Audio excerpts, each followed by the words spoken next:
Hey everybody, and welcome back to Lindsay's Little Library. So I'm here today to talk to you about a TBR. What?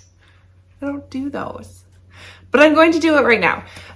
So in September, Krista from Books and Jams and Sarah from Sarah's Nightstand come together and they do something called Series September.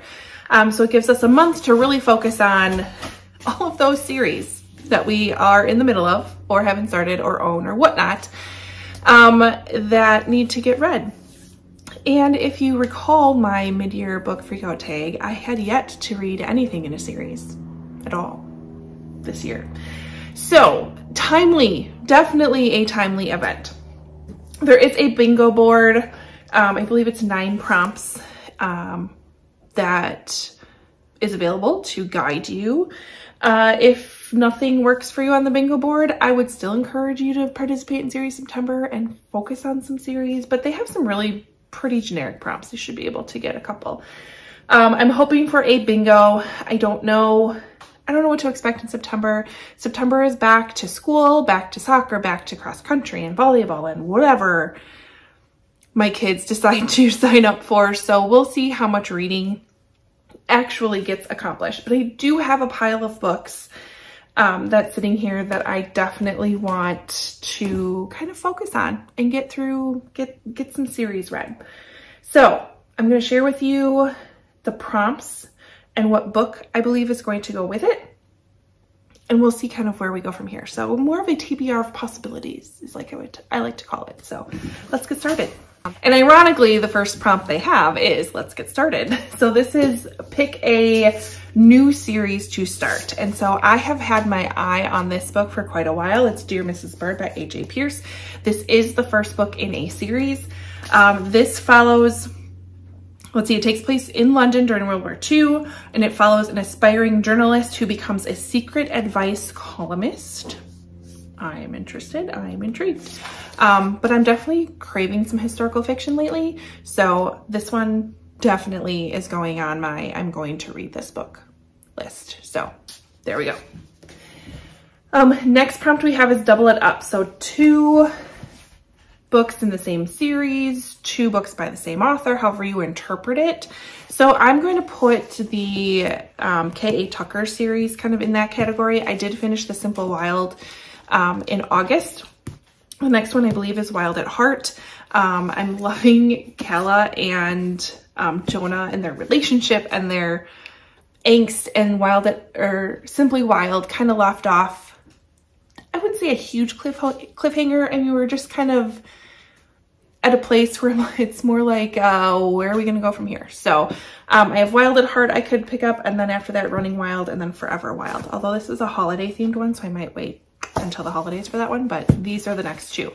The only thing is this thing is, it's 400 and some pages. Like, well, it's some bulkiness to it, but it's on my pile of possibilities.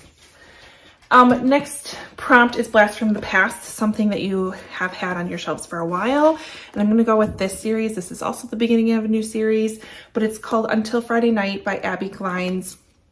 And it's kind of a Friday Night Lights type of a story.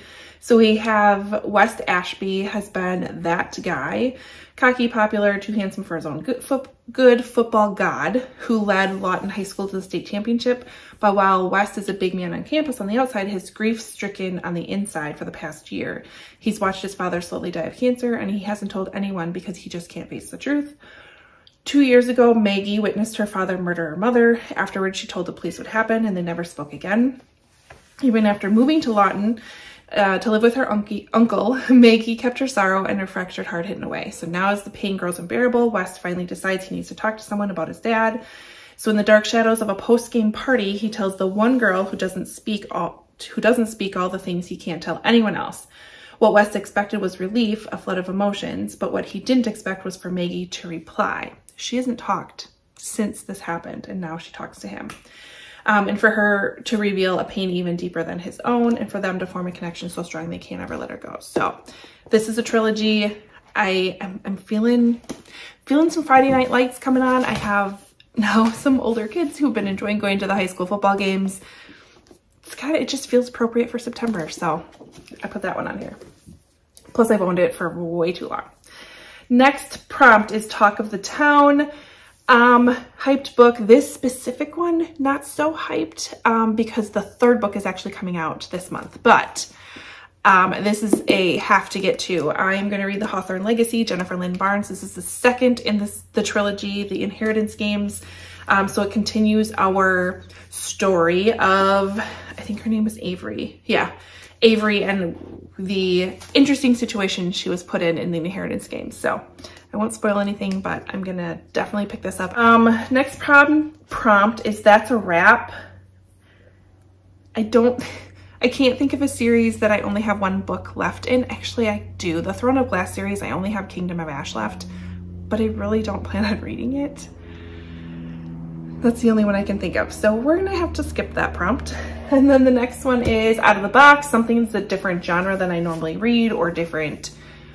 You could do audiobooks when you normally read physical books, or whatever, however you want to interpret Out of the Box. I'm going to pick up a middle grade. I don't pick up middle grades very often, but I have the second book in the Vanderbeekers series. I think there's only 2 books, but oh, this could count as a finish. 2, if there is only 2 books. I think there's only 2, maybe. Let's see, maybe not. Nope, Vanderbeekers to the rescue. There's going to be a third one. So anyways, I'm going to pick this up. I love the Vanderbeekers. We read it as a group read for my kids' school, and I love these kids. They're resourceful and hilarious, and they remind me of my kids, so we're gonna pick that one up. Next prompt is You Own It, Now Start It. So we're gonna keep going with some Abby Jimenez. I'm gonna call this a series, even though these could be standalones, but I like how they're connected. They're more like companion novels. So I'm gonna pick this one up.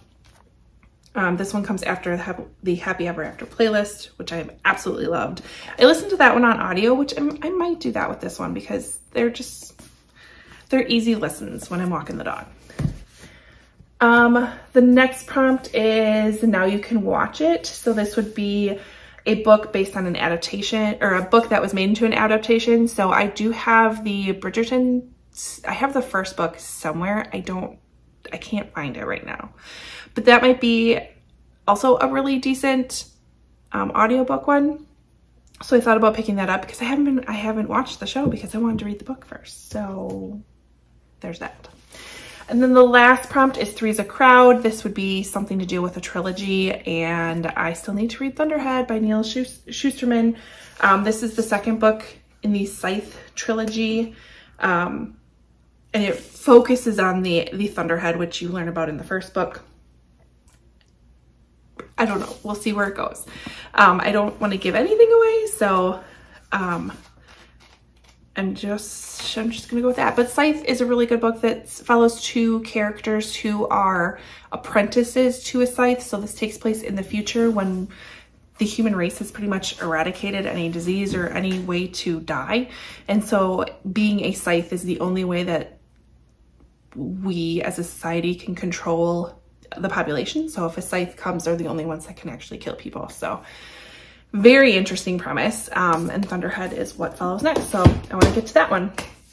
And then I have another one that could kind of fill in a few different categories, but I have the Bromance Book Club by Lisa K. Adams. I've heard really fantastic things about this book. Might fulfill my love for contemporary romance that I've been having lately. I love it that the first rule of book club is we don't talk about book club. So it's fantastic. But it follows men's. We have Nashville legend, second baseman Gavin Scott's marriage is in major league trouble. He's recently discovered a humiliating secret. His wife, Thea, has always been faking, well, you know, the big O. When he loses his cool at that revelation, it's the final straw on their already strained relationship. Thea asks for a divorce, and Gavin realizes he's let his pride and fear get the better of him. Welcome to the Bromance Book Club. Distraught and desperate, Gavin finds help from an unlikely source, a secret romance book club made up of Nashville's top alpha men.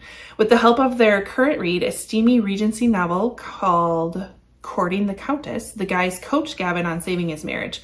But it'll take a lot more than flowery words and grand gestures for this hapless Romeo to find his inner hero and win back the trust of his wife. So, sounds good. Again, I've heard fantastic things about this. So that's also on my pile. We'll see what we get to. Hopefully I get a bingo. That would be fantastic. There are still some other books in September that I want to make sure that I get read as well, you know, book club and all that fun stuff. But I'm excited. I'm so thankful for Krista and Amanda for putting together Series September. Definitely helps keep me accountable to all of the series that I'm in the midst of. So let me know if you're participating, leave a comment below. Otherwise, like and subscribe, and I will see you next time. Bye.